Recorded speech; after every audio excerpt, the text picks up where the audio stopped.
भागवत सार की श्रृंखला में 10वें स्कंद के 37वें अध्याय पर चर्चा करेंगे, जिसका शीर्षक है केशी और व्योमासुर का वध। तो इसके श्लोक नंबर 3 को पढ़ेंगे। तीसरा श्लोक 10वां स्कंद 37वां अध्याय। कृपया दोहराइए। सतं निशम्याभिमुखोन्मखेन खं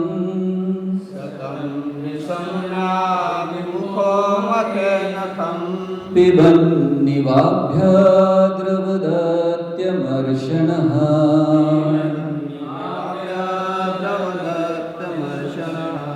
जगान्पदाभ्यामरविन्दलोचनम्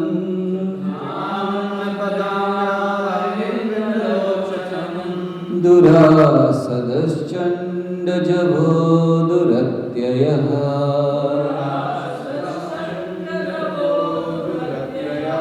सतं निशाम्याभिमुखो मखेन खं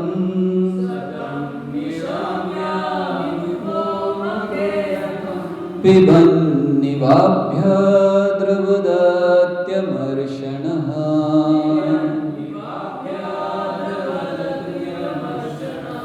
जघान्पदभ्यामरविन्दलोचनम्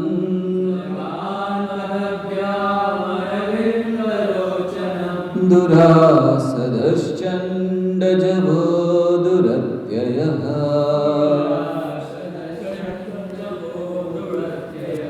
सतं निशाम्याभिमुखो मखेन खं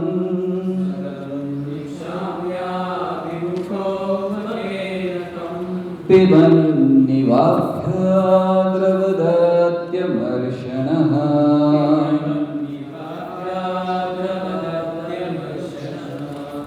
जघान्पदभ्यामरविन्दलोचनम्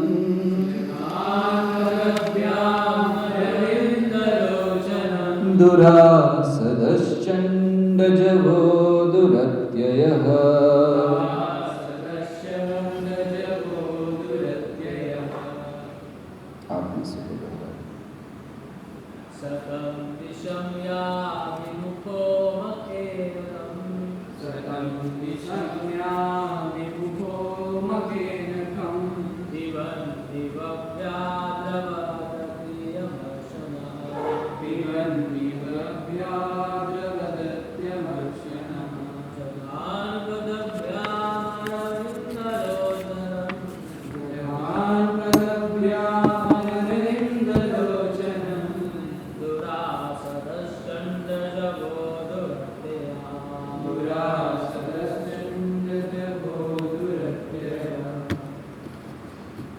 इसका अनुवाद इस प्रकार से है। भगवान को अपने सामने खड़ा देखकर केशी अत्यंत क्रुद्ध होकर अपना मुंह बाए उनकी ओर दौड़ा, मानो वह आकाश को निगल जाएगा। प्रचंड वेग से दौड़ते हुए उस अजेय तथा दुर्धर्ष घोड़े असुर ने अपने अगले 2 पांवों से कमल ने भगवान पर प्रहार करने का प्रयत्न किया। ओम अज्ञानतिमिरान्धस्य ज्ञानाञ्जनशलाकया चक्षुरुन्मीलितं येन तस्मै श्रीगुरवे नमः। श्रीचैतन्यमनोभीष्टं स्थापितं येन भूतले स्वयं रूपः कदा मह्यं ददाति स्वपदान्तिकं। वन्देऽहं श्रीगुरो श्रीयुक्तापदकमलं श्रीगुरुन् वैष्णवांश्च श्रीरूपं साग्रजातं सहगणरघुनाथान्वितं तं सजीवं साद्वैतं सावधूतं परिजनसहितं कृष्णचैतन्यदेवं श्रीराधाकृष्णपादां सहगणललिता श्रीविशाखान्वितांश्च। हे कृष्ण करुणा सिंधु दीनबंधु जगत्पते गोपेश गोपिकाकान्त राधाकान्त नमस्तुते। तप्त कांचन गौरांगी राधे वृंदावनेश्वरी वृषभानुसुते देवी प्रणमामि हरिप्रिये।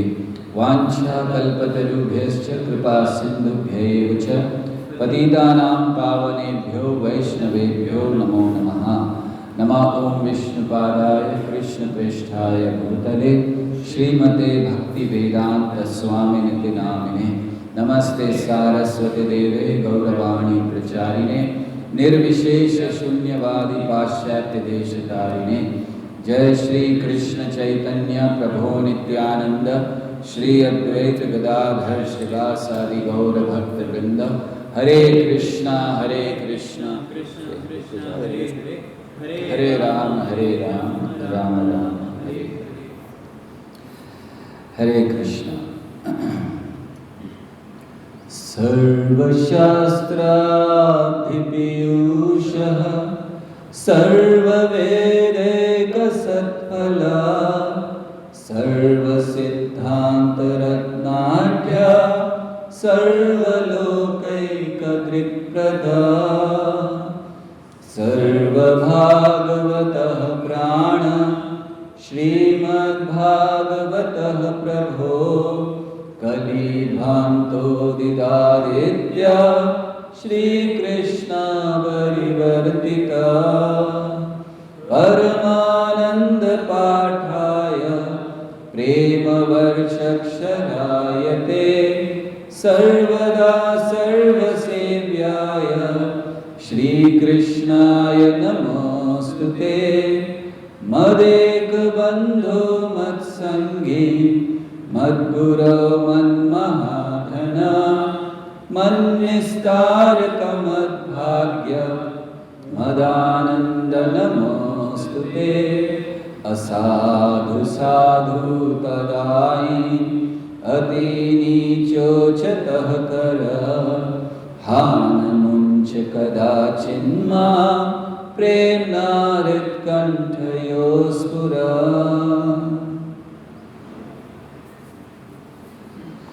हरे कृष्णा।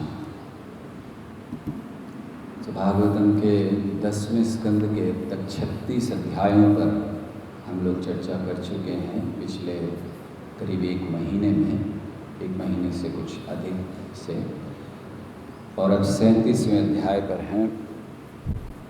श्री कृष्ण की ब्रज लीला के आखिरी असुरों का वध जो श्री कृष्ण ने किया, इसके बाद फिर जो ब्रज को छोड़कर अर्थात वृंदावन को छोड़कर ब्रज को मथुरा में प्रवेश करते हैं। तो ऐसे यहाँ 37वां अध्याय है जिसमें केशी और व्योमासुर का वध है।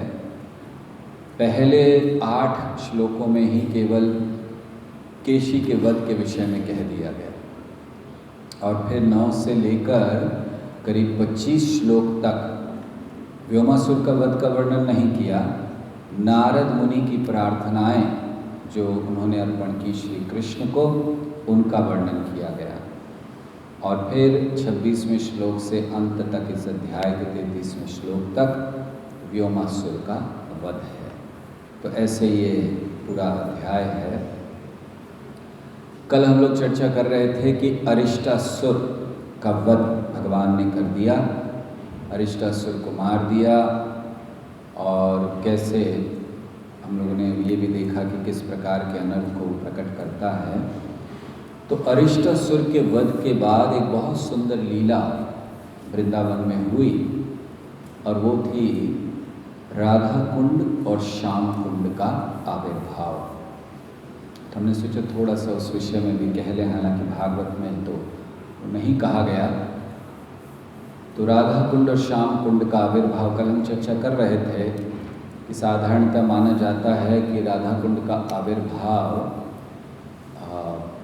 बहुलाष्टमी के दिन हुआ, कार्तिक के महीने में। और लेकिन हमने कल बताया था कि दरअसल आविर्भाव हुआ था ये चैत्र पूर्णिमा के दिवस पर। तो फिर इतने सारे लोग स्नान क्यों करते हैं बहुलाष्टमी के दिन? बहुत सारे लोग आते हैं, चैत्र पूर्णिमा के दिन भी बहुत आते हैं, मगर बहुलाष्टमी के दिन भी बहुत आते हैं। और अभी तक तो हम यही सुनते थे कि वही आविर्भाव दिवस है, तो फिर ये कैसे बदल गया? तो राधा कुंड के 3 आविर्भावों को कहा जा सकता है। पहला आविर्भाव जो गोलोक वृंदावन में हुआ, आध्यात्मिक जगत में कैसे राधा कुंड प्रकट हुआ, उसकी कोई तिथि निश्चित नहीं की जा सकती, क्योंकि आध्यात्मिक जगत शाश्वत जगत है। दूसरा आविर्भाव यहाँ इस भौम वृंदावन में हुआ, और वो हुआ चैत्र पूर्णिमा के दिवस पर, जब ये अरिष्टासुर का वध हो गया था। और बहुलाष्टमी के दिन श्री चैतन्य महाप्रभु ने इस राधा कुंड और श्याम कुंड को पुनः प्रकट किया। तो इसीलिए वो भी जो बहुलाष्टमी का दिन है वो बड़ा महत्वपूर्ण माना जाता है। वैसे रूप गोस्वामी समझाते हैं शास्त्रों से उदाहरण देकर कि बहुलाष्टमी का वर्णन करते हुए शास्त्रों में कहा है कि इस दिन राधा कुंड में स्नान करना चाहिए, और वही दिन है जब चैतन्य महाप्रभु ने भी उन जो लुप्त हो गए थे राधा कुंड श्याम कुंड उनको ढूंढा। थोड़ा सा वर्णन करेंगे राधा कुंड के आविर्भाव का। गोलोक के आविर्भाव का वर्णन नहीं करेंगे, बहुत समय चला जाएगा, इस अध्याय को पूरा नहीं कर पाएंगे। तो कैसे इस जगत में तो अरिष्टासुर का वध हो गया, और अरिष्टासुर के वध के बाद अब श्री कृष्ण, आपको स्मरण होगा कि क्या लिखा हुआ था, अरिष्टासुर का वध कौन से समय में हुआ, किसी को याद है? श्री कृष्ण क्या करने जा रहे थे? रास नृत्य के लिए जाने वाले थे, शाम का समय था, और अरिष्टासुर का वध हुआ। तो अब वध करके फिर वो चले गए गोपियों के पास। तो जैसे ही गए, गोपियों ने कहा दूर खड़े रहो, पास नहीं आना। अरे कृष्ण ने कहा क्या हुआ? बोले तुम तो पापी हो। पापी क्यों? तुमने एक बैल को मारा, गो हत्या कर दी तुमने। तो कृष्ण ने कहा वो तो असुर था तो बैल के रूप में ना, तो असुर था तो भी क्या हो गया, था बैल और तुमने मार दिया, गो हत्या का पाप लगा तुम्हारे, हमें स्पर्श नहीं करना, हम भी पापी हो जाएंगे। अच्छा तो क्या करना चाहिए? तो उन्होंने कहा कि मैं सारे जितने भी तीर्थ स्थान हैं उनमें जाकर स्नान करना होगा, सभी तीर्थ स्थानों में, तब जाकर तुम्हारा पाप दूर होगा। तो कृष्ण ने कहा मुझे कोई आवश्यकता नहीं है सारे तीर्थों में जाने की, मैं यहीं सारे तीर्थों को बुला लेता हूँ। तो भगवान ने अपनी जो एड़ी थी उसको ऐसे ज़मीन पर मारा, और एक वहाँ पर छोटा सा, एक छोटा नहीं बहुत बड़ा सरोवर जैसा बन गया, और फिर उसमें सब जितने भी तीर्थ स्थान थे भगवान ने बुलाया, सब तीर्थ स्थानों को। तो जितने भी तीर्थ स्थान थे भगवान ने गंगा को बुलाया कि देखो ये भोगवती हैं, आई हैं नीचे से, और अन्य सारे आ गए, और वो अपने अपने जल से उसको भरने लगे। गोपियाँ देख तो रही थीं, लेकिन केवल कृष्ण को कहने के लिए उन्होंने कहा कहाँ है, हमें तो कुछ दिखाई नहीं दे रहा, कौन से आप ऐसे ही कह रहे हो तीर्थ आ गए, ये आ गए। तो भगवान ने कहा सब लोग अपना अपना नाम बताओ। तो फिर सारे तीर्थ जल भरने से पहले अपना नाम बता रहे हैं, मैं प्रयागराज हूँ, मैं क्षीर सागर हूँ, मैं ये हूँ, मैं जितने जितने ब्रह्मांड में तीर्थ सब आए, गंगा आई, यमुना आई, सरस्वती आई, सब सब वहाँ पर आकर अपना जल भर रहे। तो सब ने देखा, फिर जल भर गया, बहुत सुंदर सरोवर बना, कुंड बना, ये श्याम कुंड था। और फिर श्री कृष्ण ने उसमें प्रवेश किया, स्नान किया, अब बाहर निकले, और श्री कृष्ण ने कहा अब मैं शुद्ध हो गया हूँ, लेकिन आप सब पापी हो, आप सबको अपराध लगा। अरे हमने क्या किया? कौन से धार्मिक कार्य आपने किए आज तक, ये बताओ।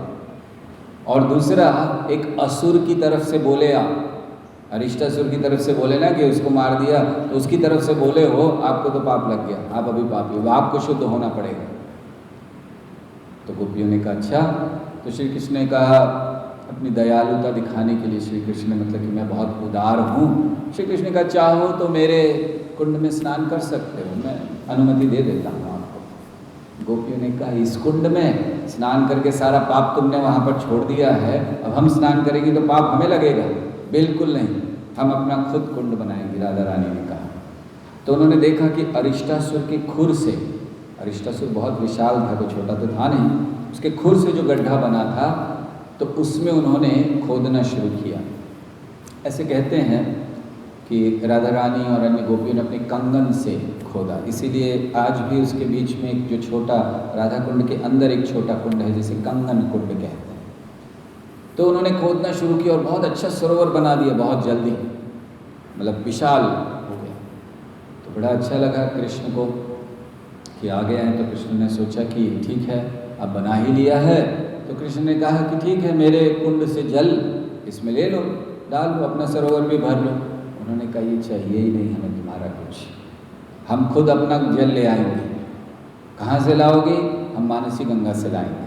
मानसी गंगा, अगर आप में से जो लोगों ने परिक्रमा की है तो जानते हैं, राधा कुंड से मानसी गंगा काफ़ी दूर है, 2-3-4 किलोमीटर हो जाता है। तो उन्होंने कहा मानसी गंगा से लाएंगे। तो उस समय राधा कुंड से लेकर मानसी गंगा तक गोपियों ने ऐसे लाइन में खड़े हो गए और एक एक पास करते जाते थे, मतलब वहाँ से भरा आगे दिया, फिर भरा आगे दिया, ऐसे कर करके जल आने लगा। तो कृष्ण ने देखा रे लोग ऐसे भरते रहेंगे तो हो गया, इनका सरोवर भर गया। तो कृष्ण ने वो जो सारे तीर्थ स्थल थे उनको कहा, इशारा किया। तो उनमें के प्रमुख ने जाकर राधा रानी के सामने हाथ जोड़कर प्रार्थना की कि आपकी कृपा से कुछ हो नहीं सकता, कृपा के बिना, आपकी कृपा के बिना कुछ नहीं हो सकता। आप अगर हम पर कृपा करें, हम यहाँ आए हैं ब्रज में और हमारा आना तभी सफल होगा जब आप कृपा करें। राधा ने कहा अच्छा क्या चाहते हो बताओ। तो उन्होंने कहा बस हम आपके कुंड में प्रवेश करना चाहते हैं। तो राधा ने कहा अच्छा ठीक है, कर लो प्रवेश।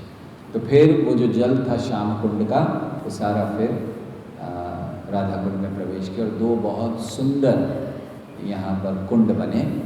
तो एक कहलाया श्याम कुंड जो कृष्ण का था और एक कहलाया राधा कुंड। और भगवान ने उस समय कहा श्रीमती राधा रानी से कि ये जो कुंड है मुझे बहुत प्रिय है और इसीलिए इसमें जो भी स्नान करेगा उसको निश्चित प्रेम प्राप्त होगा।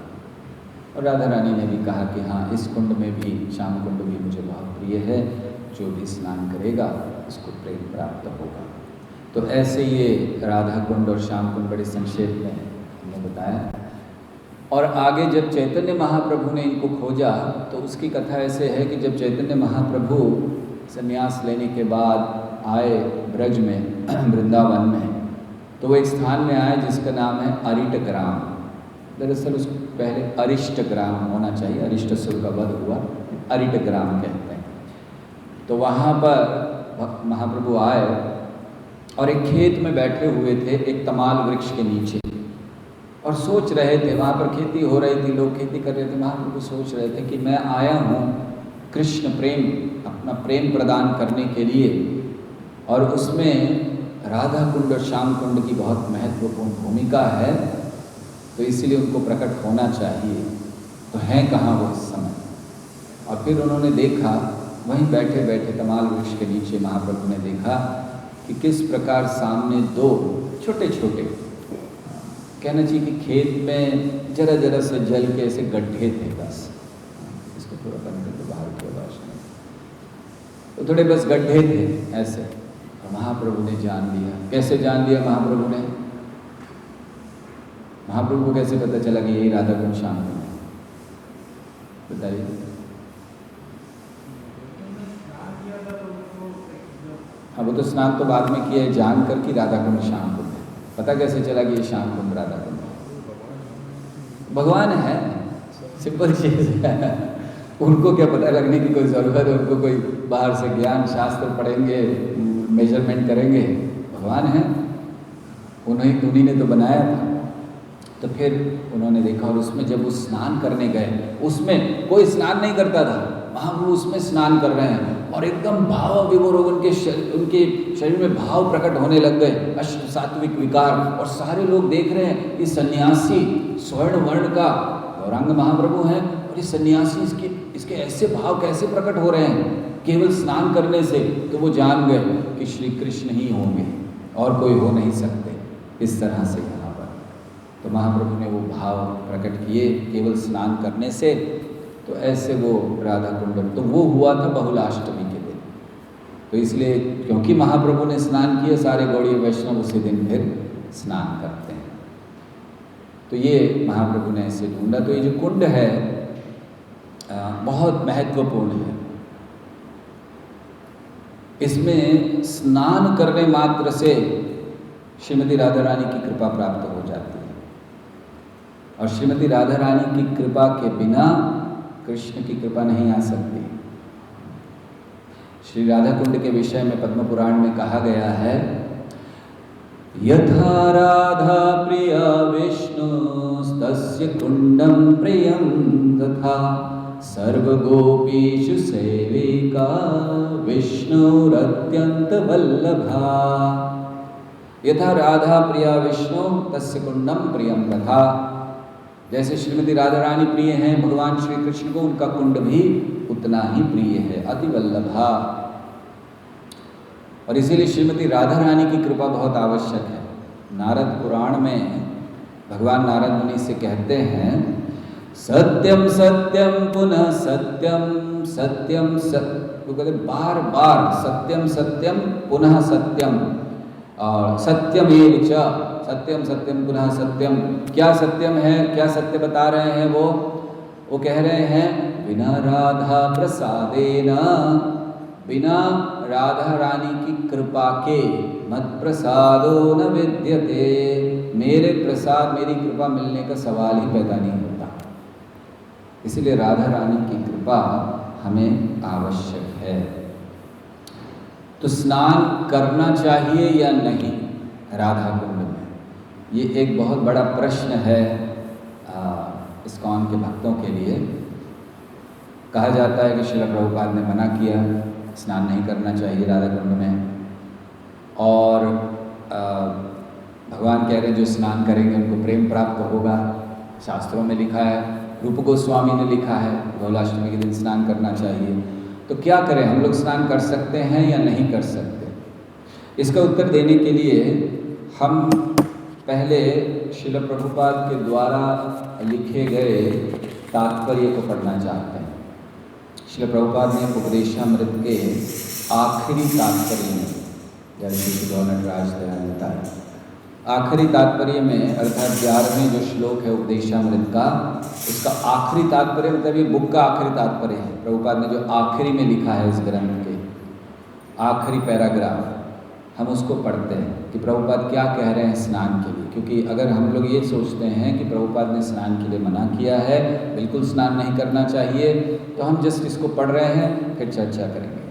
प्रभुपाद लिखते हैं, ऐसा कहा जाता है कि जो भक्त राधा कुंड में एक बार स्नान कर लेता है वह तुरंत कृष्ण के प्रति गोपियों जैसे प्रेम भाव को उत्पन्न कर लेता है। श्रील रूप गोस्वामी संस्तुति करते हैं कि यदि कोई राधा कुंड के किनारे स्थायी रूप से न भी रह सके तो कम से कम जितनी बार हो सके इस सरोवर में स्नान तो कर ही ले। प्रभुपाद लिखा है, भक्ति संपन्न करने में यह सबसे महत्वपूर्ण बात है। हम लोग सब भक्ति संपन्न कर रहे हैं, प्रभुपाद खुद लिख रहे हैं भक्ति संपन्न करने में सबसे महत्वपूर्ण बात है। इस प्रसंग में श्रील भक्ति विनोद ठाकुर लिखते हैं, रूप गोस्वामी ने क्या लिखा, प्रभुपाद क्या लिख रहे हैं, भक्ति विनोद ठाकुर क्या लिख रहे हैं। श्रील भक्ति विनोद ठाकुर लिखते हैं कि जो लोग श्रीमती राधा रानी की सखियों तथा विश्वास पात्रा दासियों मंजरियों के रूप में अपनी भक्ति को विकसित करने के इच्छुक हैं, उनके लिए राधा कुंड सर्वश्रेष्ठ स्थान है। जो लोग अपने आध्यात्मिक शरीरों को पाकर भगवान के दिव्य धाम गोलोक वृंदावन लौट जाने के इच्छुक हैं, उन्हें राधा कुंड में रहना चाहिए। उन्हें श्री राधा रानी की विश्वास पात्रा दासियों की शरण ग्रहण करनी चाहिए और उन्हीं के निर्देशन के अनुसार निरंतर श्री राधा की सेवा करनी चाहिए।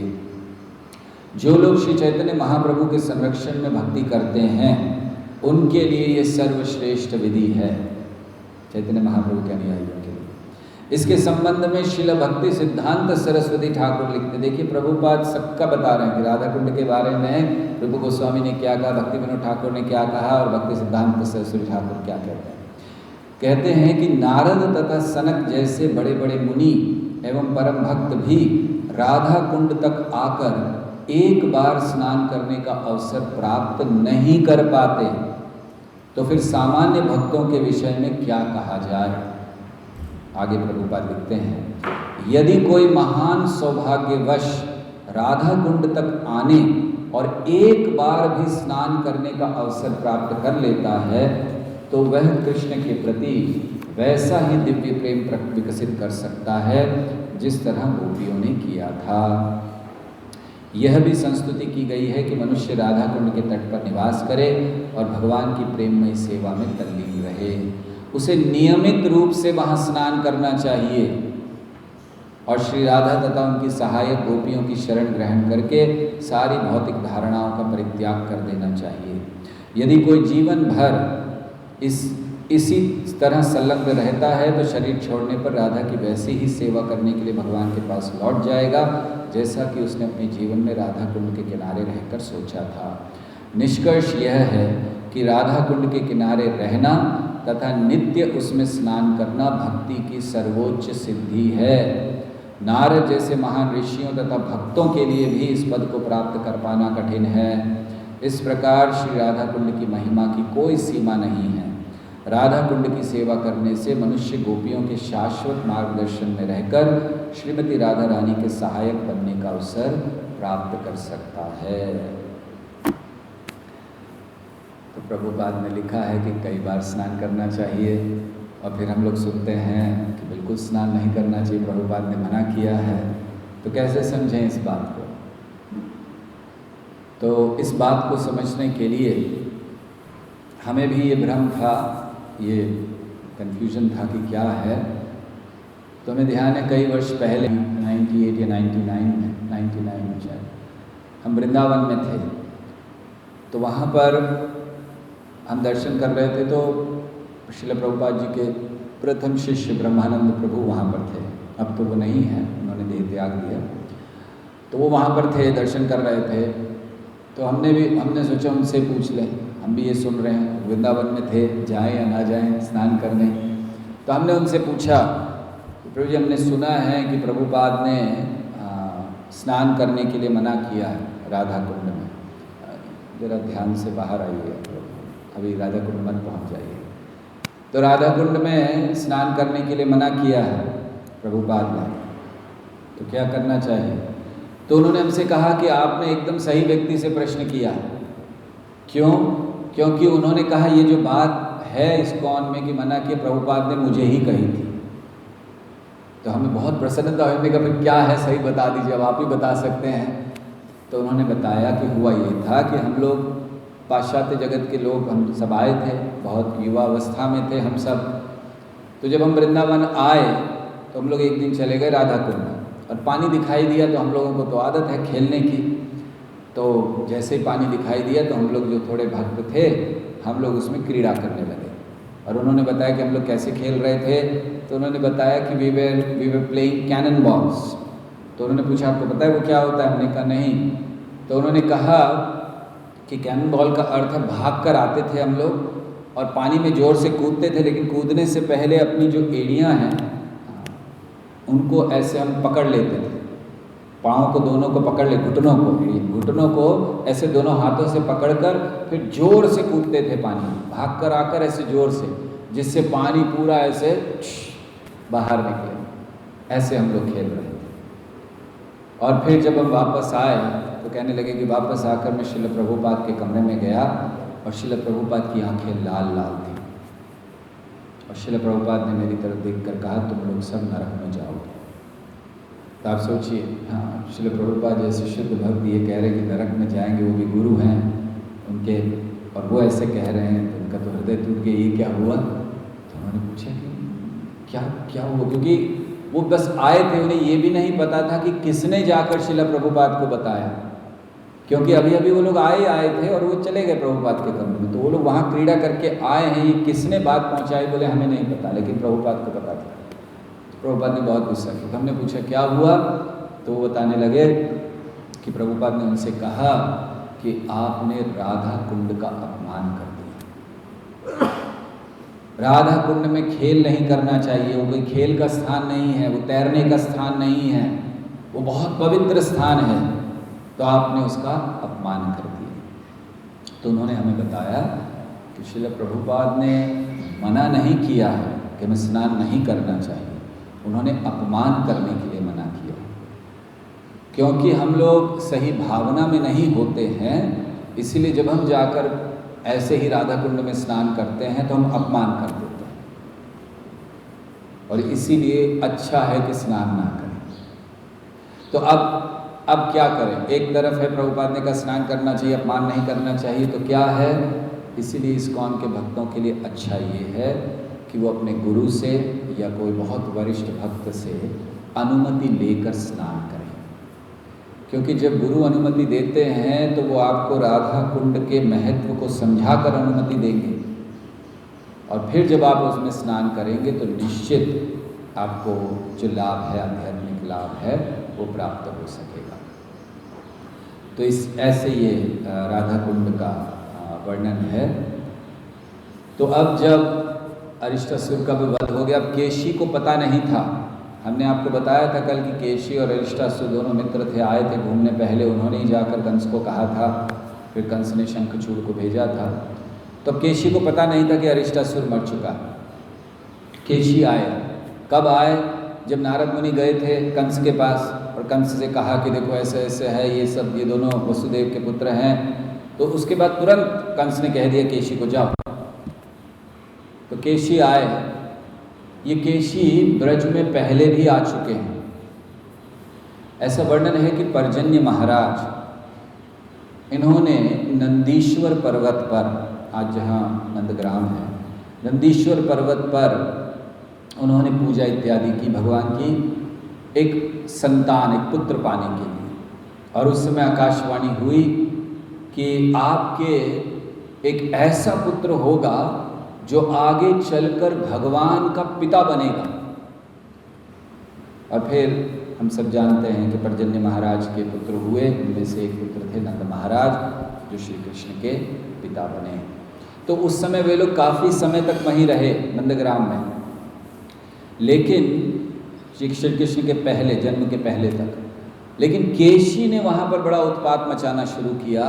तो केशी के उत्पात से बचने के लिए नंद महाराज इत्यादि ये सब महावन आ गए थे गोकुल में, जहाँ श्री कृष्ण का जन्म हुआ। तो इसीलिए पहले वो वहीं थे, तो केशी बड़ा उत्पात मचा रहा था। तो अब फिर केशी आया और उसने बड़ा उत्पात मचाना शुरू किया, इधर उधर कूद रहा, बहुत बड़ा था, बड़ा घोड़े के रूप में, बहुत ऊंचा था, इतना ऊंचा कि जब वो कूदता तो पेड़ों के ऊपर से कूदता था।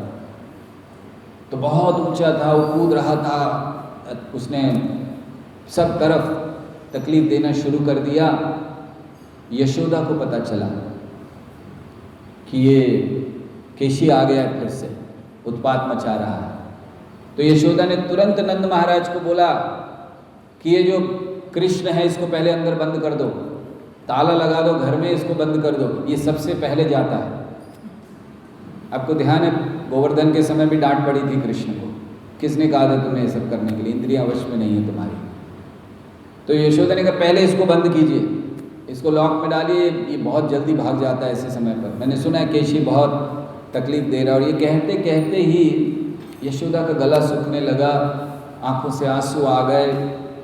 ये प्रेम का प्राकट्य था कि केवल ये सोच के कि कृष्ण को कोई कष्ट ना आ जाए, उनको ये भाव आने लगे।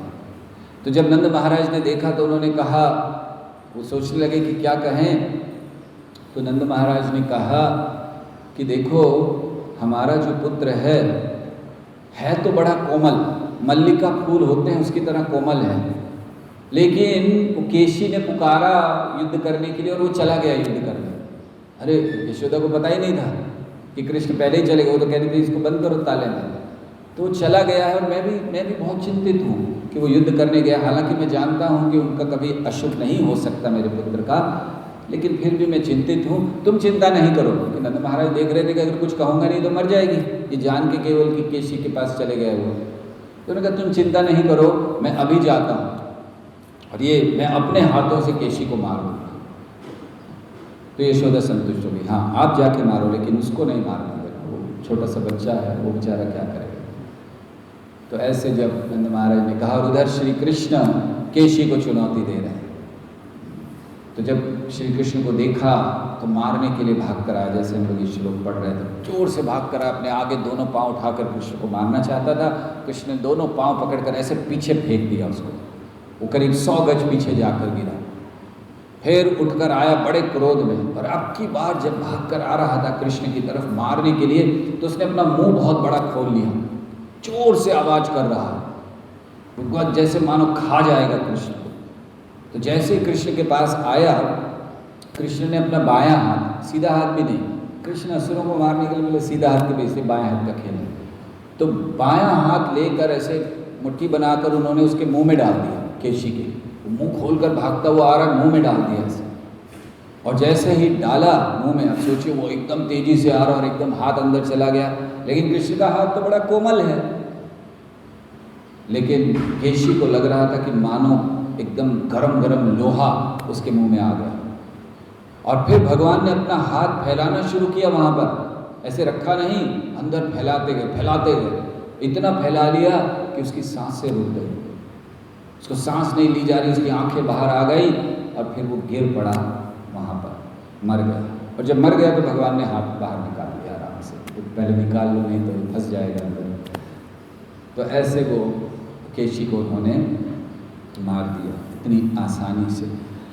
रूप गोस्वामी वर्णन करते हैं, जब केशी मरा और ये सूचना कंस को मिली तो कंस पूरा हताश हो गया, क्योंकि केशी पर उसको पूरा भरोसा था कि कोई कुछ करे ना करे केशी तो मार देगा कृष्ण को।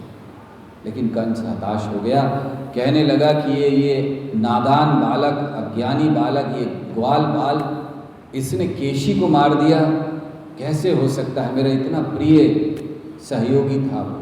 तो कंस बहुत दुखी हो गया था।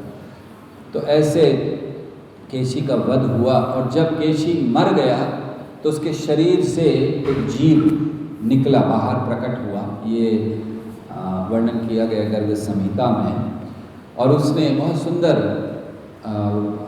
कानों में कुंडल और पहने हुआ, मुकुट धारण किया हुआ। तो उसने कहा भगवान से कि मैं अपने पूर्व जन्म में इंद्र का सहयोगी था, मेरा नाम था कुमुद, और जब इंद्र ने यज्ञ किया, अश्वमेध यज्ञ इंद्र ने किया था, और यज्ञ का एक घोड़ा था, बड़ा सुंदर था, उसका एक कान काले रंग का था, मुझे बहुत अच्छा लगा वो घोड़ा। लेकिन वो घोड़ा रखा गया था यज्ञ के लिए, तो मेरी इच्छा हुई कि मुझे थोड़ा सा उसके ऊपर घुड़सवारी करनी है, इसलिए मैंने वो घोड़ा चुरा लिया, और चुरा कर मैं उस पर घुड़सवारी कर रहा था, बहुत आगे तक निकल गया।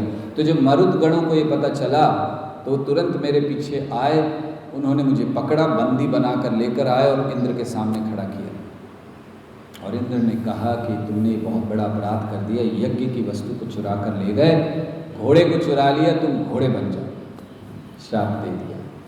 तो इसीलिए मैं घोड़ा बन गया। अब प्रार्थना करते हैं कि बस केवल आपके चरण कमलों की सेवा की इच्छा है और कोई इच्छा नहीं है, क्योंकि काफ़ी लंबे समय तक वो असुर रहा था।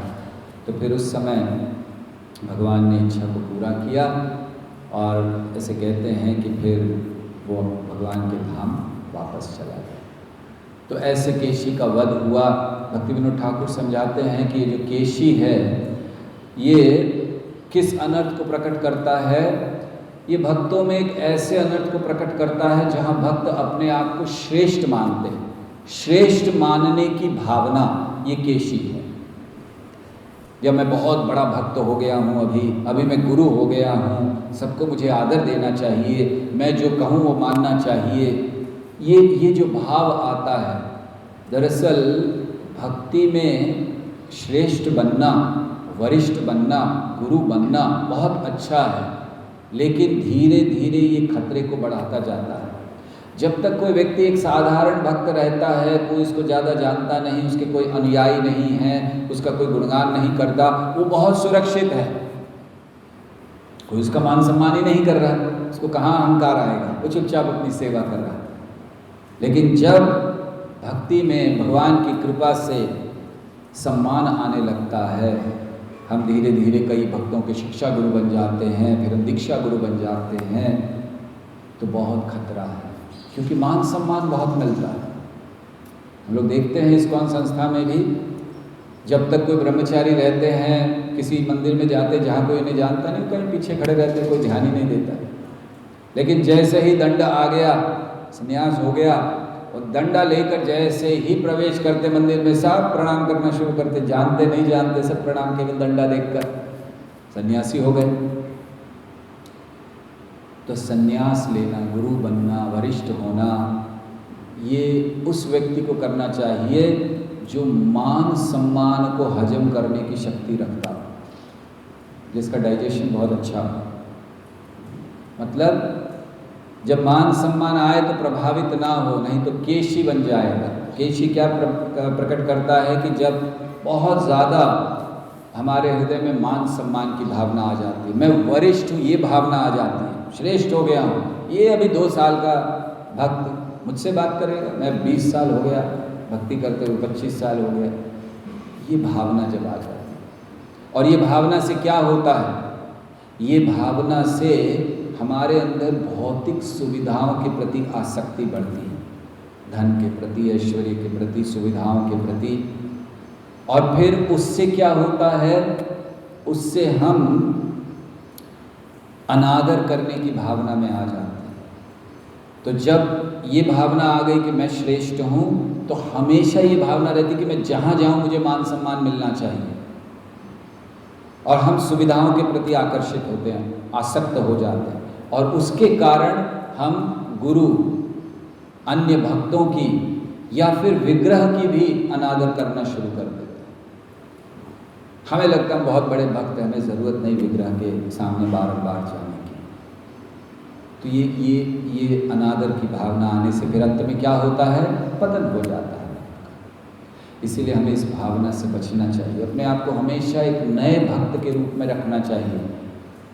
और इस भावना में अगर रहें कि मुझे कोई ज्ञान नहीं है, ऐसा नहीं मैं बहुत ज्ञानी हो गया हूँ, शास्त्र इधर उधर सब जानता हूँ, नहीं, कोई ज्ञान नहीं है, थोड़ा बहुत कुछ सुन लिया बता देते हैं बस, और है भी सच वही। अगर कोई अपने आप को कहे बहुत अच्छा प्रवचन देते, बोल किसकी वाणी रहे हो, सुना कहाँ से है? प्रभुपाद के ग्रंथों से, आचार्यों की वाणी से। क्या योग्यता है हमारी? हम लोग बहुत अच्छा प्रचार कर लेते, लोग कहते प्रभु जी क्या प्रवचन आप लोग देते, क्या बोल रहे हैं आप वही बोल रहे हैं जो प्रभुपाद के ग्रंथों में लिखा है, जो आचार्यों ने कहा है। तो आपका क्या मूल्य है? मूल्य तो उनकी वाणी का, उनके शब्दों का है। इसीलिए एक प्रचारक की क्या योग्यता है? कौन सबसे अच्छा प्रचारक हो सकता है? एक प्रचारक की सबसे बड़ी योग्यता ये है कि वो हृदय से ये जाने कि मेरे अंदर कोई योग्यता नहीं है, जैसे प्रभुपाद ने किया। भक्ति नाई वेद नाई नामे खूब दारो। तो ये योग्यता है। प्रभुपाद कह रहे कुछ नहीं है मेरे अंदर, भक्ति नहीं है, ज्ञान नहीं है, और मैं जा रहा हूं उन लोगों को देने के लिए। भक्ति कैसे होगा? आपकी शक्ति से हो सकता है, आप चाहें तो हो सकता है। ये योग्यता है एक प्रचारक के लिए। सिर्फ प्रभुपाद ने इतना प्रचार कर दिया। तो हमें कभी अहंकार नहीं करना चाहिए इस बात का। तो ऐसे जब केशी का वध हो गया, और एक ही दिन में दोनों वध किए थे भगवान ने, केशी का भी और व्योमासुर का भी। तो केशी का सुबह में किया ब्रेकफास्ट के पहले, फिर उन्होंने ब्रेकफास्ट किया, उसके बाद नारद मुनि आए, नारद मुनि से बातचीत हुई, फिर उन्होंने व्योमासुर का वध किया, और फिर लंच लिया। तो भगवान बता रहे थे ना कि जब तक मारते नहीं थे तो उनका डाइजेशन अच्छा नहीं होता था, इसीलिए वो असुरों को मारते रहते थे। तो भगवान ने अब जब केशी को मार दिया तो अब नारद मुनि आए उनके पास। नारद मुनि आए, नारद मुनि कहना चाहते थे कि भगवान आपकी ब्रज लीला आप समाप्त कीजिए, समय आ गया, अब मथुरा लीला में प्रवेश कीजिए। लेकिन सीधे नहीं बोल सकते हैं, वरिष्ठों से ऐसे नहीं कहा जाता, और ये तो भगवान है। तो सीधे जाके नारद मुनि नहीं कह रहे थे बस बस चलिए अब। तो नारद मुनि आए, पहले भगवान का गुणगान किया उन्होंने कहा आप ही सब चीज़ों के, और 3-4 प्रार्थनाएं नारद मुनि ने की कि आप ही सभी चीज़ों के स्रोत हैं, आप ही को केवल समर्पण किया जा सकता है, आप ही इस जगत को बनाते हैं, चलाते हैं और फिर विध्वंस कर देते हैं। और फिर गुणगान करने के बाद नारद मुनि कहते हैं आप यहाँ पर आए हैं रक्षा करने के लिए, और अभी अभी मैंने देखा कि आपने केशी को मारा। ये केशी से देवता तक डरते थे, आपने कितनी सरलता से मार दिया। लेकिन अब प्रभु मैं 2 दिन बाद देखूंगा। नारद देखिए कितने मजे से कह रहे हैं, आराम से कह रहे हैं, मैं 2 दिन बाद देखूंगा कि आप चाणूर और मुष्टिक का वध करेंगे, आप कुवलय पीड़ को मारेंगे, आप कंस को मारेंगे, और फिर इतना ही नहीं, उनको मारने के बाद आगे मैं ये भी देखूंगा कि आप मुर नामक राक्षस को मारेंगे, आप नरकासुर का वध करेंगे, आप पारिजात वृक्ष को लेकर आएंगे, आप विवाह करेंगे बहुत सारे, ऐसे बहुत सारी चीज़ें नारद मुनि कह रहे हैं कि जो जो भगवान लीला करने वाले हैं उनको उन्होंने कहा। दंतवक्र शिशुपाल का वध करेंगे, और फिर अंततः नारद मुनि कहते हैं मैं वो देखूंगा कि आप कुरुक्षेत्र के युद्ध स्थल में कैसे सारे पापियों का वध करेंगे। तो ये कहकर नारद मुनि ने फिर प्रणाम किया भगवान को, और फिर वो चले गए। तो मानो ऐसा हो कि जब उन्होंने ये बातें कह दी तो श्री कृष्ण कह रहे हो कि ठीक है मैं जानता हूँ, कल जाऊँगा, चिंता मत करो। तो बस फिर वो प्रसन्न हो गए, तो वो चले गए। तो जब वो चले गए तो उसके बाद का वर्णन है कि किस तरह भगवान ने व्योमासुर को मारा। तो उसी दिन मारा था, और ये व्योमासुर मय दानव का पुत्र था। और जब एक समय ये लोग अब खेल रहे थे तो इन्होंने कहा कि हम एक अलग खेल खेलेंगे। तो क्या खेल खेलेंगे? कुछ बच्चे भेड़ बन जाएंगे, कुछ उनको चराने वाले, और कुछ उनको चुराने वाले, 3 प्रकार के। तो कुछ बच्चे भेड़ बने, कुछ भेड़ को चराने वाले बने, और कुछ जो चुराएंगे, मतलब वो जो भेड़ को चराने वाला उसको बिना पता चले चुरा के लेके जाना। तो ऐसा खेल खेलने लगे। तो व्योमासुर भी एक बालक बनकर उनके बीच में आ गया, और वो क्या करता था, सब बालकों को ले जाके गुफा में बंद कर रहा था, और बहुत बड़ा पत्थर रख दिया था उसने। तो श्री कृष्ण ने देखा बहुत सारे बालक कम हो गए, अरे कहाँ गए? फिर उनको पता चला, तो उन्होंने व्योमासुर को, जब वो जा रहा था बच्चों को लेके, तो ऐसे पकड़ लिया, और बस उसको पकड़ लिया व्योमासुर को। वो भागने का बड़ा प्रयास कर रहा था, भाग नहीं पाया। फिर उसने अपना पूरा असली रूप प्रकट कर दिया, बहुत विशाल। फिर भी भगवान ने छोड़ा नहीं, और उसको दोनों हाथों के बीच में दबाकर उसको ऐसे पटका नीचे ज़मीन पर, और फिर ऐसे कहते हैं कि जैसे मान लीजिए गला गर्दन मरोड़ कर उसको मार डाला वहीं पर। और फिर वो मर गया व्योमासुर, वहाँ पर उसका वध हुआ। और ऐसे ये वर्णन है, दरअसल ये व्योमासुर का वर्णन किया गया है गर्ग संहिता में, उसके पूर्व जन्म का, कि पूर्व जन्म में एक राजा था भीमरथ, जो उस समय वाराणसी में रहता था। तो बहुत अच्छा राजा था, धार्मिक राजा था, दान धर्म करता था, यज्ञ करता था। तो फिर जब उसका राज्यकाल पूरा हुआ तो उसने सब कुछ त्याग दिया और चला गया वन में तपस्या करने के लिए। हालांकि उसने सब कुछ त्याग दिया, लेकिन अहंकार बना रहा, और इसीलिए एक समय जब पुलत्स्य ऋषि आए तो उन्होंने फिर पुलत्स्य ऋषि का अपमान कर दिया, जिससे उनको श्राप मिला। ये जो व्योमासुर है ये प्रकट करता है हमारे हृदय में ऐसे अनर्थ को जो भक्त के रूप में प्रकट हो रहा है। मतलब वो आया था भक्त बनकर, तो एक कहना चाहिए कि धोखेबाज छल देने वाले भक्त के रूप में ये व्योमासुर है। और हमें इससे बचने के लिए ऐसे भक्तों की संगति को त्यागना चाहिए। अर्थात भक्त नहीं जो केवल दिखावे के नकली भक्त हैं, ऐसे भक्तों की संगति को त्यागना चाहिए। ये व्योमासुर इस अनर्थ को भी प्रकट करता है कि जब हम भक्ति करते करते ये सोचने लगते हैं कि हम अन्यों से ज़्यादा दक्ष हैं, हमें ज़्यादा पता है भक्ति में, ये भी व्योमासुर है। और साथ ही साथ झूठ बोलने की जो प्रवृत्ति है वो भी व्योमासुर है। और हमें अगर भक्ति में आगे बढ़ना है तो हमें इसको त्यागना चाहिए। जरा दरवाजे खोल दीजिए, गर्म बहुत हो रहा है। तो हमें इसको त्यागना चाहिए, अन्यथा हम भक्ति में आगे नहीं बढ़ पाएंगे। तो इस तरह भगवान ने अब व्योमासुर का वध कर दिया, केशी का वध हो गया। और अब आगे अक्रूर जी कल आएंगे वृंदावन में कृष्ण और बलराम को लेने के लिए। तो कल बड़ा महत्वपूर्ण अध्याय है, क्योंकि ये हमें सिखलाता है कि भगवान के धाम में प्रवेश करने के लिए क्या योग्यता है, हमारा क्या भाव होना चाहिए, और इवन जब हम यात्रा वगैरह पे जाते हैं तो किस प्रकार हमें धाम में प्रवेश करना चाहिए। ये अक्रूर जी वृंदावन में प्रवेश करते हुए हमें सिखलाएंगे। हरे कृष्णा कृष्ण कृष्ण हरे हरे, हरे राम राम राम हरे हरे। किसी का कोई प्रश्न है? यस।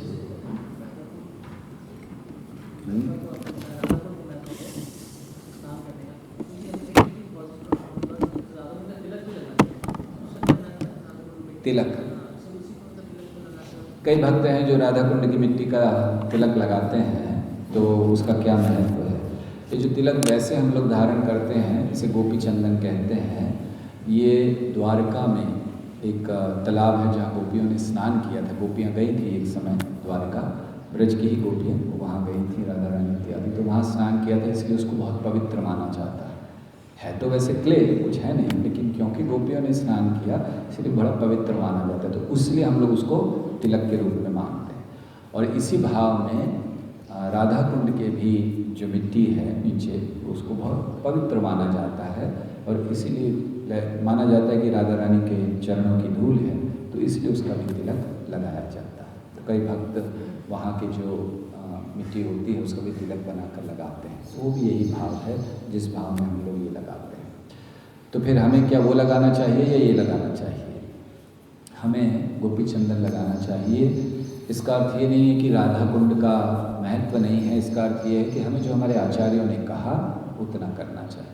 तो हमारे आचार्यों ने हमें ये गोपी चंदन लगाने के लिए कहा है, इसलिए हम लोग गोपी चंदन लगाते हैं। लेकिन उसको लगाने में कोई गलती नहीं है, कोई त्रुटि नहीं है। वो जो लोग लगाते हैं तो ये नहीं सोचना चाहिए कि वो लोग क्या गलत कर रहे हैं। अच्छा, वो भी सही है, ये भी सही, मगर हम इसको पालन इसलिए करते हैं क्योंकि हमें आचार्य ने यही कहा। अगर प्रभुपाद ने कहा होता कि राधा कुंड के लगाओ तो हम लोग सब राधा कुंड का तिलक करते। ठीक है, और कोई प्रश्न है? अच्छा, यहाँ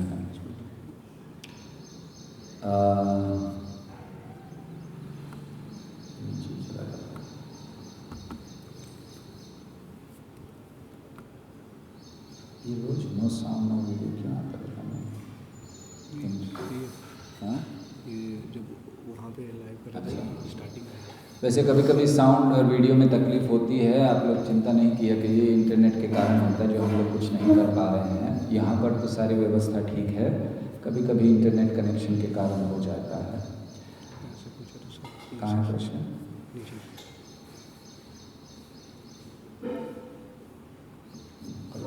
प्रश्न इसलिए उसको कर ले।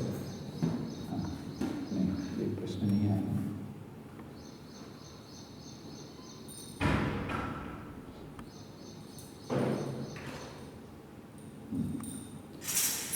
ओके, यहाँ से प्रश्न है। एक प्रश्न कि पहले राधा कुंड में नहाकर फिर श्याम कुंड में नहा के और फिर राधा कुंड में किया, तो इसके पीछे कोई वजह है क्या? जय श्री श्री गवर्नमेंट राज दयाल। हाँ, साधारणतः हम लोग जब राधा कुंड में स्नान करने जाते हैं तो हम लोग उसका अपमान नहीं करते हैं। केवल 3 डुबकियाँ राधा कुंड में, फिर श्याम कुंड में और फिर राधा कुंड में करके बाहर आ जाते हैं, बस। ज़्यादा उसमें खिलवाड़, उसमें स्विमिंग इत्यादि हम नहीं करते हैं। तो इसके पीछे कोई वजह है? साधारणतः ये नियम दिया गया है स्नान का, और इसका वजह केवल इतना है कि ताकि हम बड़े आदर से इसको कर सकें, हम इसका अपमान ना करें। जैसे अगर ये कुछ नियम ना दिया जाए तो कुछ लोग जैसे भी चाहे स्नान करेंगे, तो इसलिए एक नियम बनाया गया है कि आप 3 बार यहाँ लगाइए, फिर श्याम कुंड में और फिर से राधा कुंड में करके बस बाहर निकल जाइए। तो राधा कुंड के महत्व को दर्शाने के लिए 2 बार उसमें स्नान है, क्योंकि श्री कृष्ण चाहते थे कि राधा कुंड का गुणगान हो। और वैसे भी हम लोग श्रीमती राधा रानी के अनुयायी हैं। आचार्यगण समझाते हैं कि जितनी भी भक्ति किसी भी जीव के हृदय में है, वो सब श्रीमती राधा रानी की भक्ति का अंश है। तो इस दृष्टि से उनको महत्व देते हैं। और जब भी आप में से कोई स्नान करने जाएं तो याद रखिए, पहले वरिष्ठों से, वरिष्ठ ही नहीं केवल गुरुओं से अनुमति लेनी चाहिए, और उसके बाद स्नान करने से पहले प्रणाम करना चाहिए। राधा कुंड के गुणगान के कुछ मंत्र याद हों, श्लोक याद हों तो उनको कहना चाहिए। फिर उसके बाद धीरे से उसमें प्रवेश करना चाहिए और 3 बार बस डुबकी लगाएं और बाहर आ जाएं, उसमें ज़्यादा खिलवाड़ ना करें। अगला प्रश्न है, जब हम प्रचार करते हैं तो ये भाव तो आता ही है, स्वाभाविक है, तो अच्छा है कि हम प्रचार ही ना करें। कौन सा भाव आता है वो नहीं लिखा। प्रश्न लिखा है कि जब हम प्रचार करते हैं तो ये भाव तो आता ही है, स्वाभाविक है। कौन सा भाव वो हमें नहीं पता, वो हमारे लिए छोड़ दिया आपने। तो अच्छा है कि हम प्रचार ही ना करें। क्या प्रचारक होना अनिवार्य है? क्या शुद्ध भक्तों को ही प्रचारक होना चाहिए? क्योंकि अभी तो हमें बहुत सारे दोष हैं। बहुत सारे प्रश्न एक ही प्रश्न में हो गए। तो हम ये समझ रहे हैं, आपने नहीं लिखा, आपने हमारे लिए छोड़ दिया, लेकिन हम ये समझ रहे हैं कि आप कह रहे हैं कि अहंकार का भाव आ ही जाता है, या मैं श्रेष्ठ हूँ ये भाव आ जाता है, तो हमें प्रचार करना चाहिए कि नहीं। तो आपका पहला प्रश्न है कि अच्छा है प्रचार ही ना करें। क्या प्रचारक होना अनिवार्य है? प्रचारक का अर्थ समझिए पहले, और फिर इस प्रश्न का उत्तर होगा कि प्रचारक होना अनिवार्य है या नहीं। प्रचारक का अर्थ ये नहीं है कि वो व्यक्ति जो व्यासासन पर बैठकर प्रवचन देता है वही प्रचारक है, ये गलत धारणा है। प्रचारक का अर्थ है हर वो व्यक्ति जो अपनी किसी भी सेवा से, किसी भी कार्य से, किसी भी जीव को भगवान के निकट ला रहा है, वो प्रचारक है। आप अपने मंदिर को साफ रखते हो तो जिसने मंदिर साफ किया वो प्रचारक है। क्यों? क्योंकि जब लोग मंदिर आते हैं, वो साफ सुथरा देखते हैं, तो वो व्यक्ति जिसने साफ किया है उसने ये प्रचार किया कि भगवान का मंदिर हमेशा साफ रहना चाहिए, क्योंकि भगवान का मंदिर है, भगवान दर्शन कर रहे, देख रहे हैं। तो हर व्यक्ति प्रचारक है। मंदिर साफ रखने वाला प्रचारक है, विग्रह का बहुत सुंदर श्रृंगार करने वाला प्रचारक है।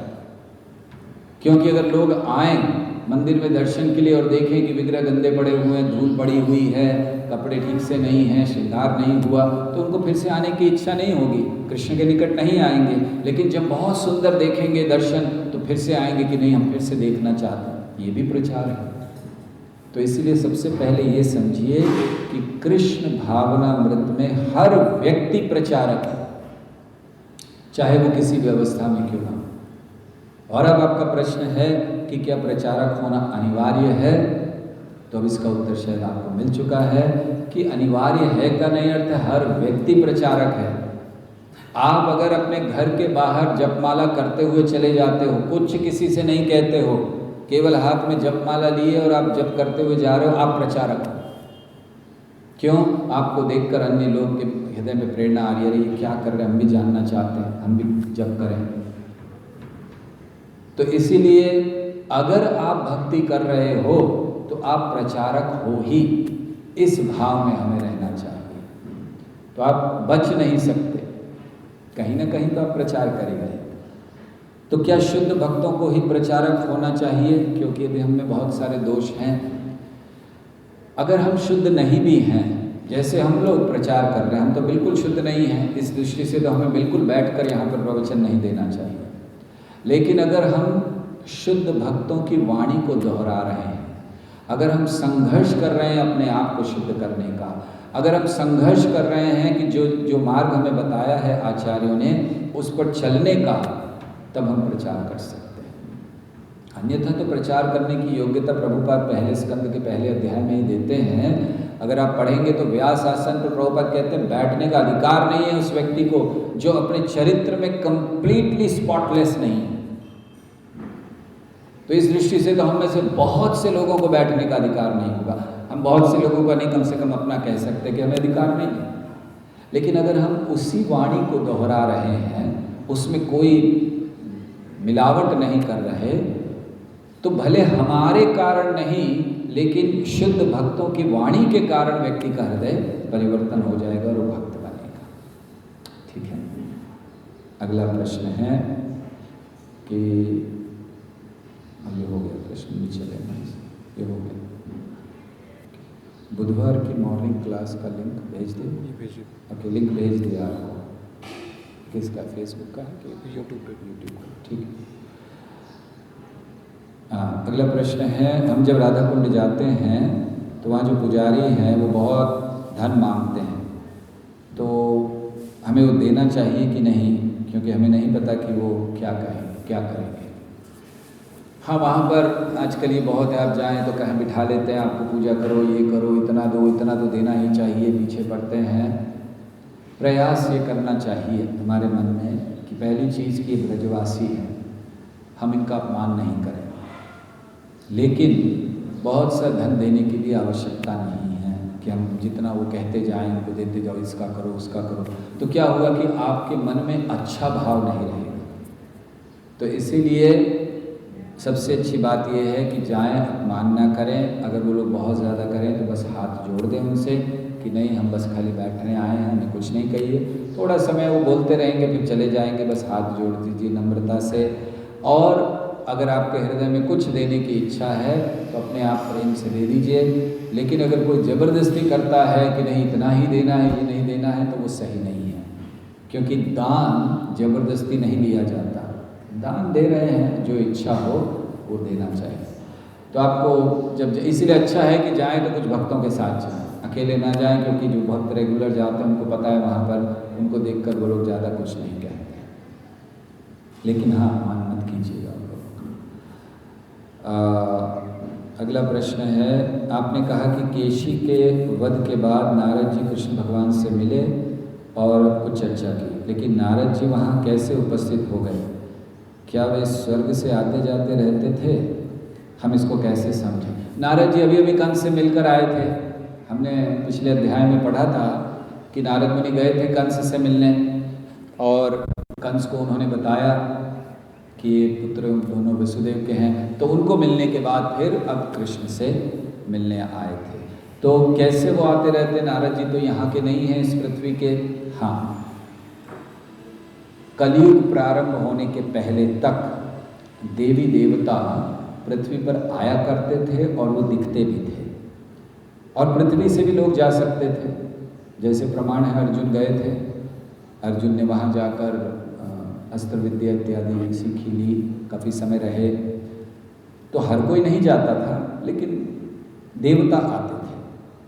तो द्वापर युग के अंत तक देवता आया करते थे जिनको मनुष्य देख सकते थे। लेकिन कलयुग में देवता आते हैं लेकिन दिखते नहीं, क्योंकि कलयुग के लोगों का जो स्तर है बड़ा नीचे हो गया है, इसलिए दिखते नहीं हैं। हाँ, लेकिन उस समय तो बड़े आराम से आया करते थे। मगर इस कलयुग में आप अगर अच्छे से भक्ति करें, अपने को शुद्ध कर लें, तो आप भी नारद मुनि के दर्शन कर सकेंगे। कोई ऐसी बड़ी बात नहीं है।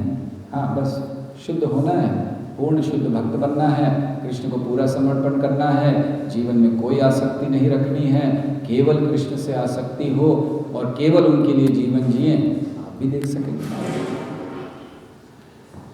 अगला प्रश्न है, ऊपर है। अच्छा, जब हम प्रचार करते हैं तो ये सारे भाव, ये हो गए प्रश्न, हो नेक्स्ट है।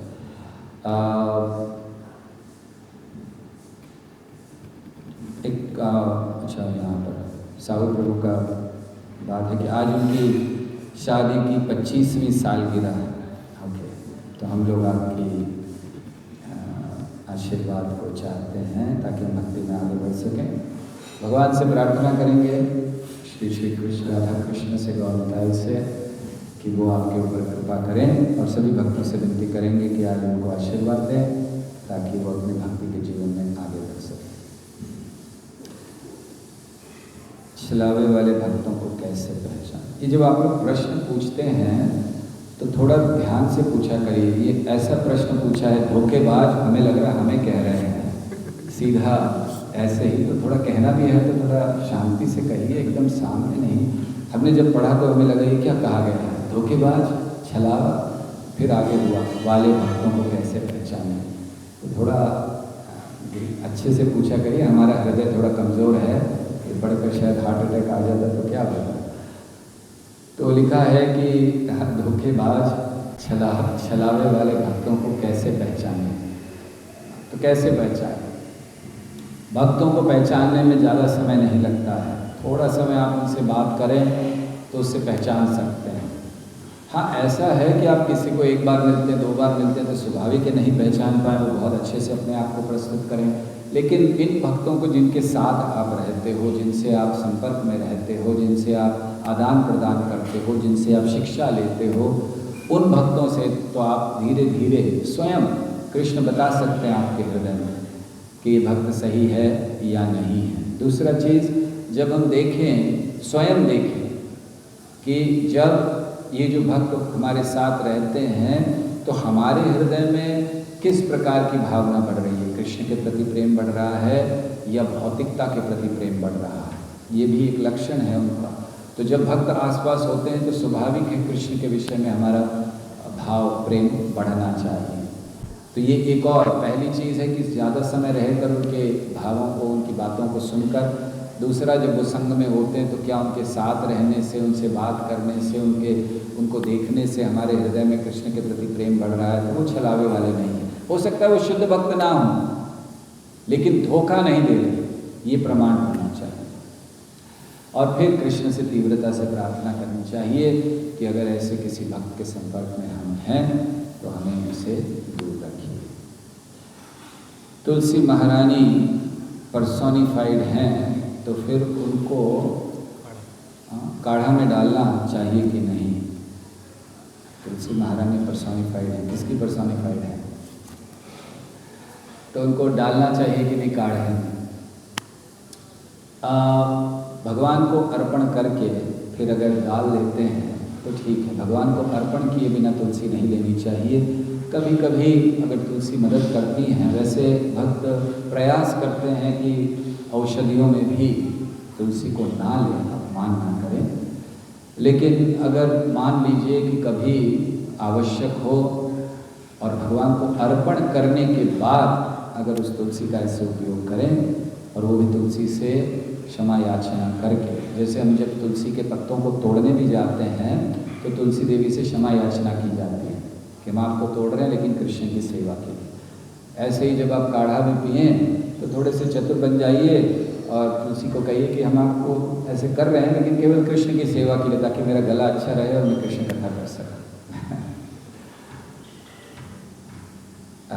बाबा रामदेव बोलते हैं तुलसी महारानी के लिए यूज, अच्छा वही प्रश्न हम लोग यूज़ कर सकते हैं। थोड़ा सा जैसे हमने बताया, अगर आवश्यकता हो तो कर लीजिए, लेकिन भगवान को अर्पण किए बिना नहीं। कई बार भक्ति करते समय हम लोग नाम के लिए या बहुत मान सम्मान पाने के लिए प्रयास करते हैं। तो ये जो मानसिकता है ये कर्मकांड के अधीन आती है क्या? कृपया कर्मकांड और अकर्म इसके बीच के अंतर को समझाइए। और अकर्म को भक्ति में इनएक्शन, वैसे अकर्म होता है लेकिन यहाँ इनएक्शन किस चीज़ को कहा जा रहा है? How to identify inaction in devotional service, या कहना चाहिए कि आलसी बनना या कार्य ना करना भक्ति में। तो यहाँ पहला प्रश्न है कि भक्ति करते हुए लोग नाम इत्यादि के लिए करते हैं, तो कैसे इसमें क्या ये मेंटालिटी है जो है ये कर्मकांड के अधीन आती है? निश्चित। तो ये कर्ममेश्वर भक्त कहे जाते हैं, अर्थात भक्ति कर रहे हैं लेकिन इनकी भक्ति मिश्रित है किससे? कुछ भावना से कि हम बहुत पाना चाहते हैं, कुछ प्राप्त करना चाहते हैं, चाहे मान सम्मान हो, धन हो, अनुयायी हो। तो ये सारी इसको कहा जाता है कि ये फ्रूटिव मेंटालिटी है, क्योंकि हम कुछ फल चाहते हैं। जिस भी कार्य से कोई भौतिक फल चाहते हैं वो फ्रूटिव मेंटालिटी कहलाती है। And what is the difference between fruitive activities and inaction? Inaction, if you mean by akarma, that is obviously the devotional mean, but inaction means not doing anything for devotional service. How to identify inaction in devotional service? So inaction generally refers to akarma. which means devotional activities. So fruitive activities and inaction means, either if it is meaning fruitive activities and akarma, what is the difference? The difference is desire of fruit. If you have a desire of fruit, then it becomes fruitive activities. And if you do anything just to please Krishna, that becomes akarma, inaction. Like Krishna says, action in inaction, action in inaction. तो वो अकर्म हो जाता है. So how to identify inaction in devotional service? Just this one thing. If you are doing anything and you have any material desire out of it, that is fruitive activities. Akarma is where you have no material desire, just to please Krishna. Okay. How to balance reading and chanting? I feel chanting is very important, but sometimes I think I have to give importance to reading. How to come out of this? How to balance this both? पढ़ने में और सुनने में कैसे बनाए रखें? पहली चीज़, जो हमें ज़्यादा आनंद देती है हमें उसे ज़्यादा करना चाहिए. मान लीजिए कि हमें श्रवण में ज़्यादा रुचि है तो श्रवण ज़्यादा करें, लेकिन अध्ययन भी करना आवश्यक है, उसको त्यागे नहीं. तो बैलेंस इस तरह से होना चाहिए कि हमें जो चीज़ ज़्यादा जिसमें रुचि है, ठीक है, उसको थोड़ा सा ज़्यादा कर लें, लेकिन ये भी जाने कि भक्ति में प्रगति के लिए हमें केवल अपने मन में जो अच्छा लगता है उसको करना परिपूर्ण नहीं है, जो आचार्यों ने बताया उसको करना परिपूर्ण है. इसलिए अध्ययन प्रभुपाद चाहते थे कि हर अनुयायी उनके जो ग्रंथ हैं उसको बहुत अच्छे से अध्ययन करें. तो इसलिए अध्ययन भी बहुत आवश्यक है और हमें अध्ययन करना चाहिए. इसीलिए बैलेंस कैसे करें? बैलेंस ऐसे करें कि जितना आपको रुचि होती है उसको रुचि से सुने, लेकिन एक नियम के अनुसार एक नियम बना लें कि नहीं, चलिए हमें ज़्यादा रुचि नहीं है पढ़ने में, फिर भी 1 घंटा आधा घंटा जो भी समय आपके पास है वो हम पढ़ेंगे ही और बाकी समय हम सुनने में लगाएंगे. तो धीरे धीरे ऐसे करने से आपके सुनने में और पढ़ने में दोनों में रुचि बढ़ जाएगी. ठीक है, और कोई प्रश्न है? फेसबुक पे एक क्वेश्चन. फेसबुक पे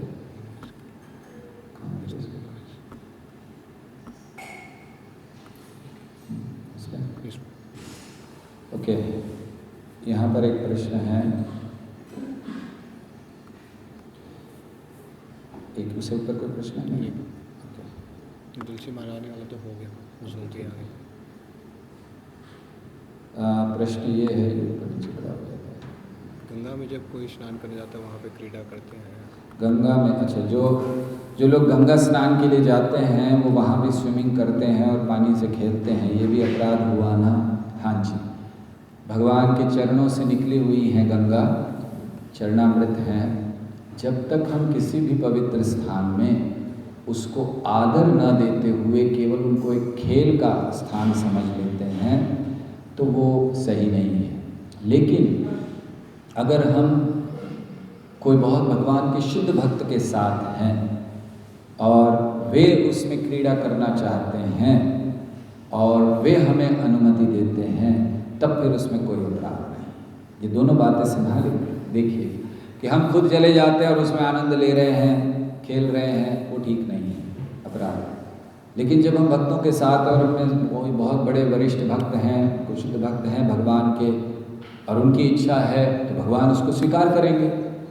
तो वो अगर कर रहे हैं तो उसमें कोई दोष नहीं है. ये नहीं देखना चाहिए अरे अपराध है, ये कैसे सन्यासी ये ऐसे कर रहे हैं. उनमें कोई दोष नहीं है, क्योंकि भगवान उसको बड़े प्रेम से स्वीकार करेंगे. फिर अगर उनके साथ उनकी अनुमति से किया जा रहा है तो फिर वो तो भक्ति हो जाती है. तो इसीलिए जैसे मान लीजिए कि प्रभुपाद जी के शिष्य अगर प्रभुपाद के साथ जाते हैं तो प्रभुपाद, वैसे तो प्रभुपाद ने किया नहीं, लेकिन अगर प्रभुपाद कहते हैं कि चलो हम लोग क्रीड़ा करें, तो ये भगवान स्वीकार करेंगे. ये उस तरह होगा जैसे जब स्वयं कृष्ण थे, स्वयं महाप्रभु थे, जल में क्रीड़ा किया करते थे सारे भक्त, अद्वैताचार्य और नित्यानंद प्रभु और जितने भी भक्त हैं वो जल में बड़ी क्रीड़ा करते थे गंगा में. लेकिन वो भगवान को प्रसन्न करता था क्योंकि वो सारे शुद्ध भक्त हैं. तो अगर ऐसी कोई स्थिति है तो निश्चित वो अपराध नहीं है. ठीक है, और कोई प्रश्न इसमें? नीचे एक और है. Last question.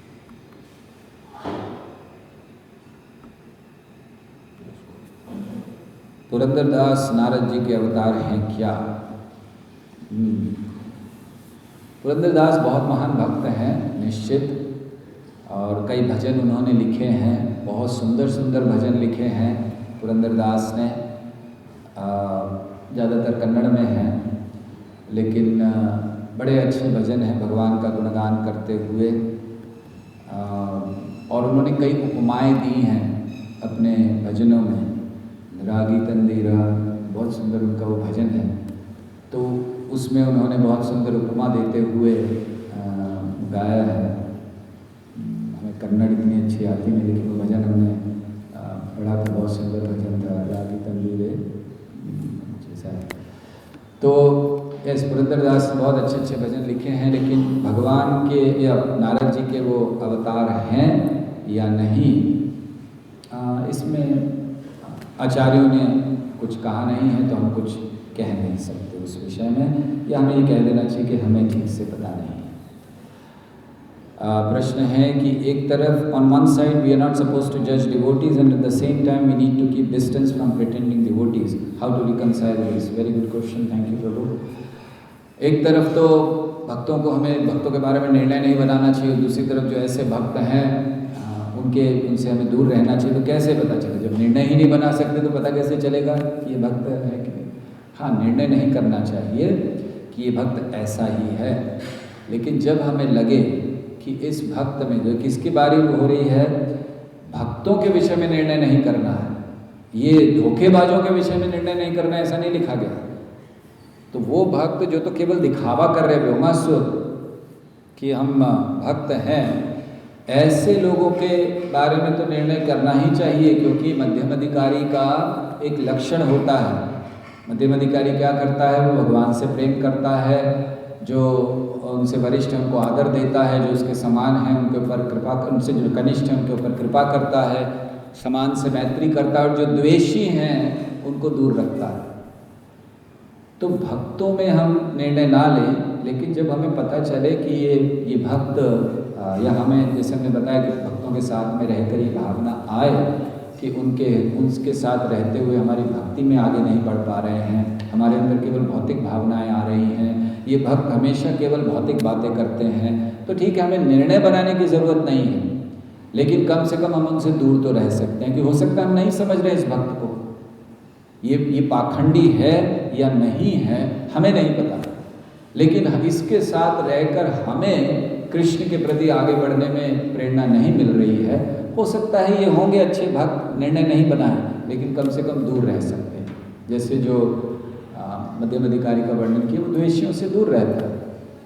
तो इसीलिए हमें आवश्यक है, देखिए जब हम कहते हैं कि सभी भक्तों को समान देना चाहिए सम्मान, रूप गोस्वामी बताते हैं सही है, लेकिन फिर भी जो अलग अलग स्तर पर भक्त हैं उनसे अलग अलग आचरण करना जरूरी है। कृष्णेति यस्य गिरितम मनसाद्रियेत दीक्षेस्ति च प्रणतभीश्च भजन्तमीशम। तो जिसकी दीक्षा हो गई उसको प्रणाम करना है, जो कृष्ण का नाम ले रहा है उसको मन से नमस्कार करना है। तो भेद कर रहे हैं हम लोग भक्तों के साथ, भक्तों के स्तर के अनुसार। इसी तरह वो भक्त जिससे आपको भक्ति में बहुत ज़्यादा प्रेरणा नहीं मिल रही है, उसके साथ रहकर केवल भौतिक चीज़ें बढ़ रही हैं, वो हमेशा आपसे केवल भौतिक चीज़ों की बात करता है, तो फिर उससे दूर रहने में कोई गलती नहीं है। ठीक है, और कोई प्रश्न है? पे चेक कर लीजिए, आएगा इधर क्लिक करें। अच्छा, यहाँ कोई प्रश्न है Zoom पे? हाँ, कहाँ है? ये लगातार श्रवण, लगातार हियरिंग, लगातार रीडिंग कैसे करें? वाह, श्रवण भी करना है, हियरिंग भी करना है और रीडिंग भी करना है। अच्छा, हमें लगातार श्रवण और हियरिंग एक ही है, तो लगातार हियरिंग और लगातार रीडिंग कैसे करें? पहली चीज़ है कि हमें श्रवण करने के लिए श्रवण में रुचि कैसे उत्पन्न करनी चाहिए, ये बात जानकर, जैसे हमें जब किसी चीज़ का मूल्य पता हो कि ये चीज़ मुझे प्राण बचा सकती है, इस समय कोई कोरोना कोविड-19 से अफेक्टेड है और उसको कोई कहे कि बस ये ले लो 24 घंटे के अंदर ठीक हो जाओगे, तो वो क्या कहेगा, उसको लेगा या नहीं लेगा? अगर कोई प्रामाणिक व्यक्ति कह रहा है, ऐसे नहीं कि सड़क पे चलता हुआ कोई पान वाला कह दिया कि भाई चलो ये ले लो। कोई प्रामाणिक व्यक्ति कह रहा है, अथॉरिटी, डॉक्टर्स, गवर्नमेंट कह रही है कि ये लेना है तुम्हें, और इसको कैसे लेना है, इसको लेते समय आपको थोड़ा थोड़ा लेना है, ऐसे एक टुकड़ा करना नहीं तो प्रभाव नहीं होगा, ऐसे एक टुकड़ा फिर मुंह में, फिर टुकड़ा फिर मुंह में, फिर पानी पीजिए, फिर टुकड़ा फिर पानी पीजिए। व्यक्ति करेगा या नहीं करेगा? वो कहे कौन करे, मरने तो अच्छा मैं मर जाऊंगा। नहीं, वो बड़े ध्यान से करेगा हर एक चीज़ को।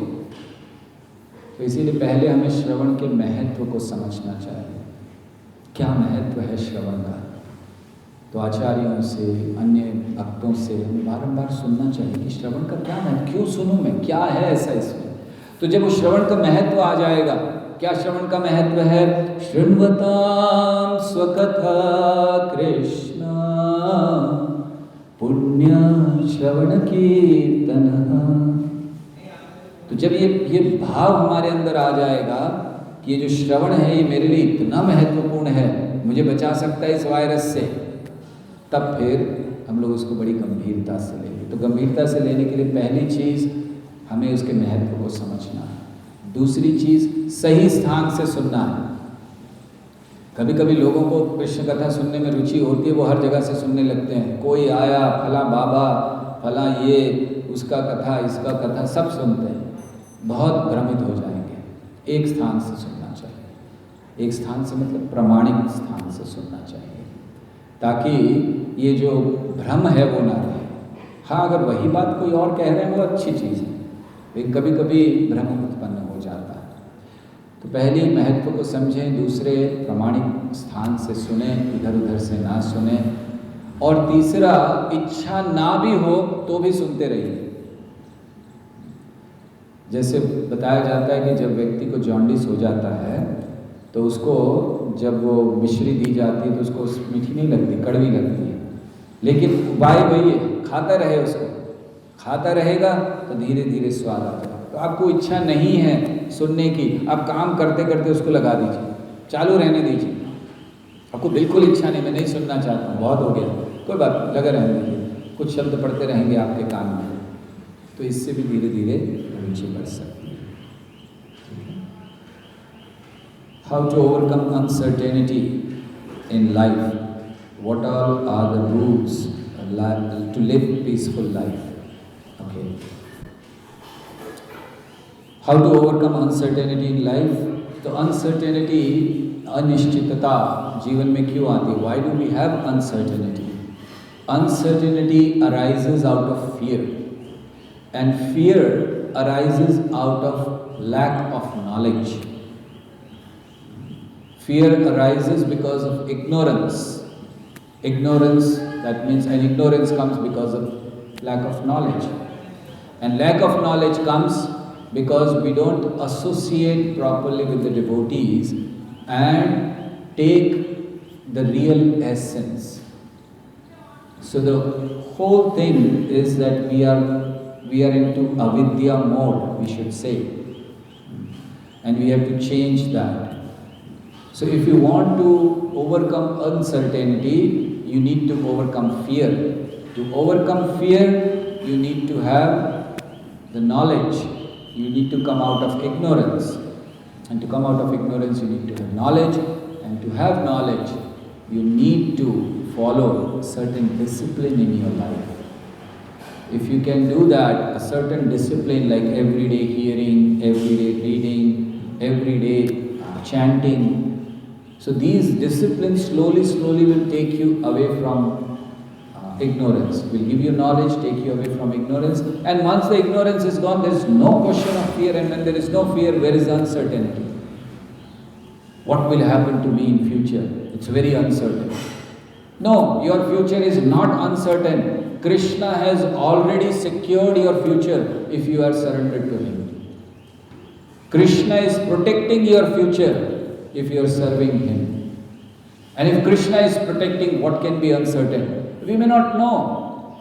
Like all the cowherd boys were entering the mouth of Aghasur, they didn't know what is going to happen. But they were completely surrendered, and that is why they were fearless, and they knew Krishna will protect them.